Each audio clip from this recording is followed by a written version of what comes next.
మళ్ళీ అట్లయితే మీరు కాళేశ్వరం ప్రాజెక్ట్ ఎందుకు కట్టారు? రెగ్యులేటరీ కమిటీ అప్రూవల్ ఉందా మీకు?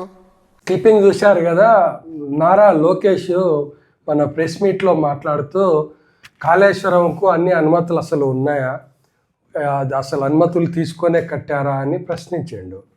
మరి అతను నారా లోకేష్ తెలుసుకోవాల్సిన సత్యం ఏంటంటే, అతను 2 సంవత్సరాలు దాదాపు 14 నెలల నుంచి ఎన్డీఏ గవర్నమెంట్లో వాళ్ళు కూడా భాగస్వాములు కదా. టీడీపీ కూడా ఎన్డీఏ గవర్నమెంట్లో ప్రధాన పక్షం కదా, ప్రధాన పార్టీ. దాంట్లో మంచి భాగస్వామి, పెద్ద భాగస్వామి అని చెప్పుకోవచ్చు.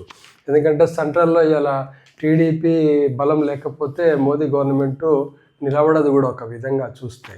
అలాంటి ప్లేస్లో ఉన్న నారా లోకేష్ ఇట్లా అడగడం అనేది కొంచెం ఆశ్చర్యం కలిగించింది నాకు.